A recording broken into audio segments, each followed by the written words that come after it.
ফির বেলাগাম দিলীপ ঘোষ। 2রা এপ্রিল তৃণমূল প্রার্থীর প্রচারে জুন মালিয়া, আর নাম না করে জুন মালিয়াকে নিশানা দিলীপের। খড়গপুরের সদরে প্রচারে মন্তব্যে বিতর্ক। এখন আরো একজন ফুটফুটে ফর্সা এমপি হয়েছেন, তাকে দেখেছে না? সেদিন এসেছিলেন, ডান্স দেখিয়ে চলে গেছেন। স্ট্রিট ডান্স হয়েছে নমিনেশনের দিন, দুজন মিলে নেচেছেন। প্রাক্তন এমএলএ বর্তমান এমপি মিলে ডান্স দেখুন ফ্রিতে, বাস কিছু চাইবেন। আর পাল্টা কটাক্ষ তৃণমূলের।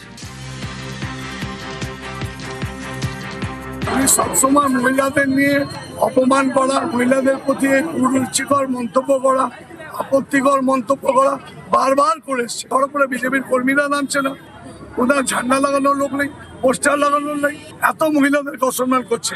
ও যেখানে যেখানে যাবে খড়গপুরে মহিলারা ওনাকে বিক্ষোভ দেখাবে। জেল থেকে বেরিয়ে প্রার্থী কলকাতা বন্দরের প্রার্থী রাকেশ সিং। বাহুবলী নেতাকে প্রার্থী করল বিজেপি।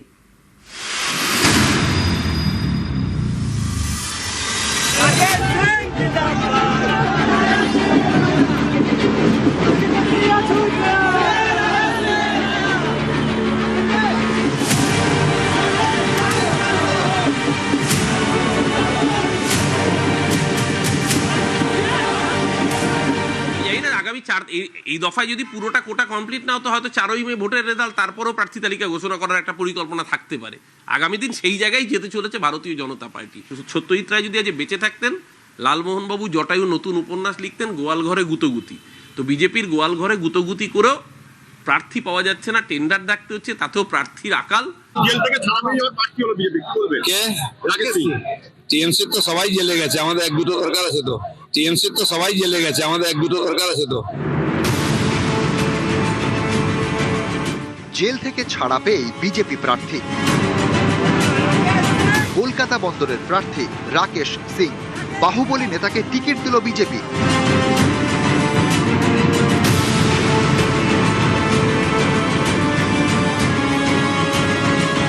আমি কোনোদিন ভাবিনি কি জেল থেকে বের হব আর আমি প্রার্থী হব। আমরা ডাবল ইঞ্জিন নিয়ে আসবো, আমরা হিন্দু মুসলমান দেখবো না।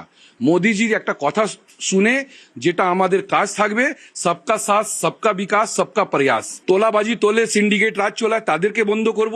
2020 গেম আছে না, একটা বলে আমার একটা ছাক্কা মারবো, হারাবো, কিন্তু একটাও ভোটে লিড, 1 লাখ ভোটে লিড, কিন্তু হারাবো। কলকাতা বন্দর বিধানসভা আসনে দ্বিতীয় দফার ভোট 29শে এপ্রিল। দ্বিতীয় দফার ভোটের জন্য মনোনয়ন জমা দেওয়ার শেষ দিন বৃহস্পতিবার 9 এপ্রিল। ঠিক তার আগের দিন অর্থাৎ 8ই এপ্রিল কলকাতা বন্দরে রাকেশ সিংকে প্রার্থী ঘোষণা করল বিজেপি।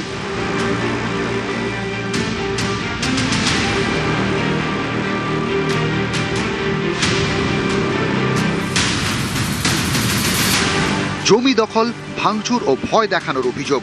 গত বছর সেপ্টেম্বরে কসবা থানার পুলিশের হাতে গ্রেপ্তার হন রাকেশ সিং। মঙ্গলবার প্রেসিডেন্সি জেল থেকে বেরোন। 5ই মে পর্যন্ত অন্তর্বর্তী জামিনে মুক্ত।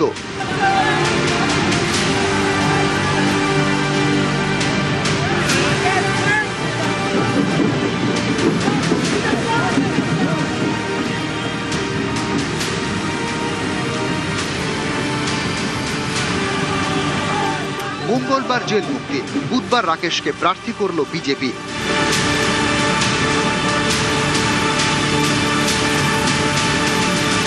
কি কারণে রাকেশ সিংকে জেলে পাঠানো হয়েছিল? কি কারণে রাকেশ সিং এর মেয়েকে গ্রেপ্তার করে 3 দিন লকআপে রাখা হয়েছিল? কি কারণে রাকেশ সিং এর পারিবারিক মন্দিরকে দখল করানো হয়েছিল? এগুলো স্থানীয় মানুষ জানেন। আপনি কি কাজ করে জেলে গেলেন? খুন করে জেলে গেলেন, না একটা রাজনৈতিক প্রতিবাদ করে জেলে গেলেন? শেষ পর্যন্ত 6 দফায় 2 দফার ভোটে 6 দফায় তারা প্রার্থী ঘোষণা করেছেন। একটা দল যার কর্মী নেই, যার বুথ স্তরে সংগঠন নেই, যারা 365 দিন মানুষের পাশে থাকে না, তারা ভোট পাওয়া তো দূর, প্রার্থীও খুঁজে পাচ্ছে না। এবং সবচেয়ে ইন্টারেস্টিং, আজকে যে প্রার্থীর নাম ঘোষণা করেছে তো ভয়ঙ্কর, জেল খাটা দাগি আসামি।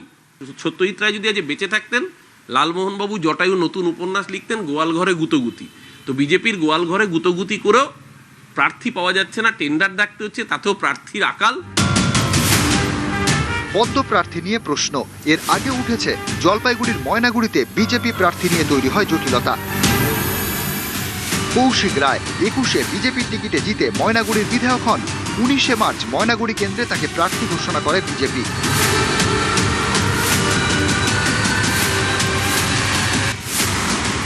কৌশিক রায়কে প্রার্থী করায় বিজেপির একাংশের মধ্যে ক্ষোভ তৈরি হয়।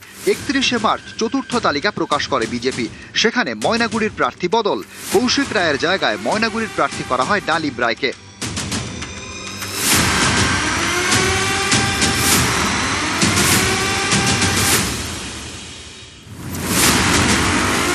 এখানেই শেষ নয়, গত শনিবার বিজেপির প্রার্থী হিসেবে মনোনয়ন জমা দেন দুজনই।